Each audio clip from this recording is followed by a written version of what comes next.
This is part 3 to the 2 previous videos of tips every beginner Christian should know. And I will be going over an overview of how to approach the Bible, how to read the Bible, and where to start in the Bible. But first, I want you to ask yourself, are you being intentional and consistent with your reading when it comes to the Bible? When you go to the gym and you keep lifting the same weight over and over for a course of several months, what's going to happen? You're going to stay in the same spot. You're not going to get more built. Instead, you're going to stay in the same body. And this happens in the spiritual realm. This happens when we're not doing the same thing with the Bible. If we're consistently reading the Bible, but we don't have that intent of trying to seek to understand, to try and have a relationship and seek more of a genuine relationship with the Lord, what's going to happen? We're going to plateau. We might get to a certain point, but when we get to that certain point, we're not going to grow anymore, and this is going to hinder us spiritually. This is going to hinder us when it comes to our new frame of mind that the Lord is trying to give us.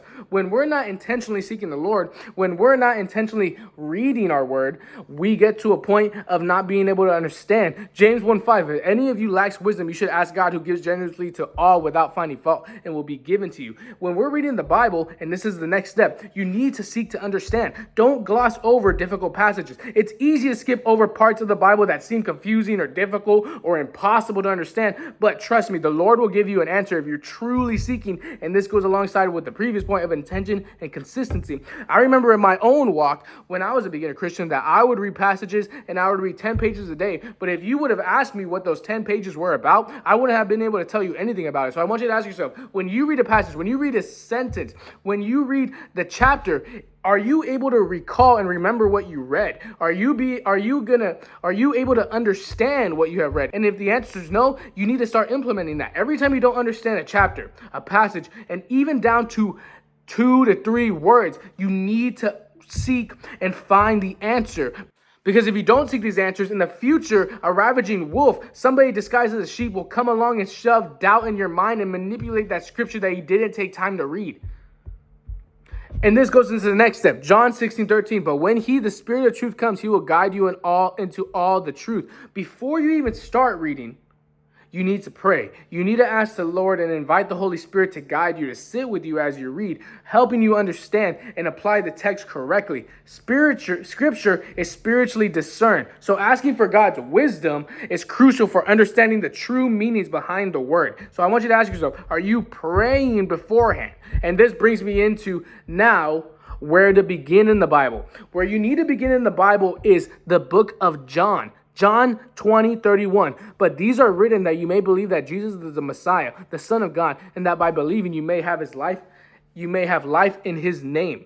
The reason why you should start in the book of John and in the Gospels is because you need to understand the Lord's character first. You need to get to know Jesus Christ. And by reading the Gospels, this is the books that hold the most text about Jesus, about him actually speaking, about his character, about actions that he had done. When we're trying to have a friendship with somebody, we need to understand their character and spend time with them. And by spending time in those Gospels, by spending time genuinely seeking him, we can start building a relationship with him.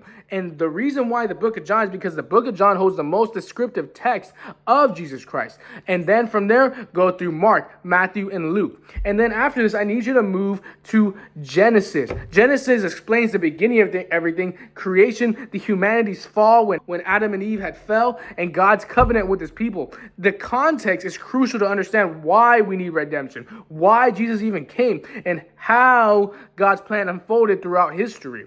And then after this, I need you to go into the books of Psalms and Proverbs.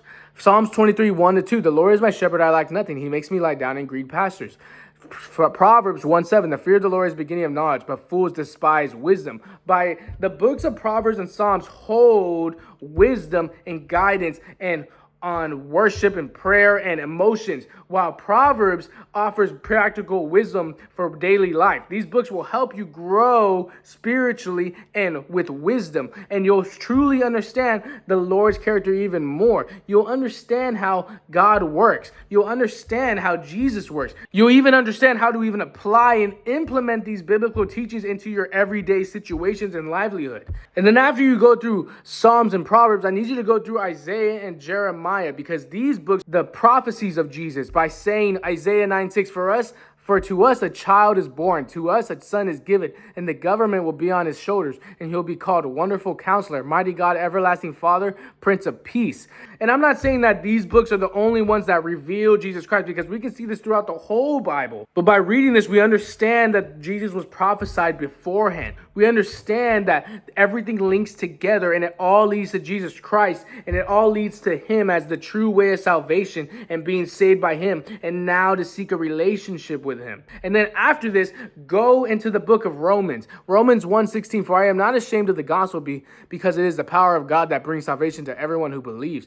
Romans explains salvation, grace, and faith in detail, helping you understand the role of Jesus' sacrifice and how to live a life as a Christian in modern time. The epistles guide us in growing deeper in our faith and how to live out biblical principles. And after this, I need you to go look through the book of Revelation. The book of Revelation holds the prophecy of the end times, of when Jesus Christ comes back. And now I need you to conclude with the book of Revelation. The book of Revelation gives us a glimpse of the end times and the return of Jesus Christ. It reassures believers that despite the struggles that we have endured, the trials that we face in our time on this planet, God's plan will be fulfilled. Revelation gives us hope that Jesus will come again, defeat sin and death, and establish his eternal kingdom. Revelation 21:4, he will wipe every tear from their eye. There will be no more death or mourning or crying or pain, for the old orders of things has passed away. Revelation 22:13, I am the Alpha and the Omega, the first and the last, the beginning and the end. I will be making a part 4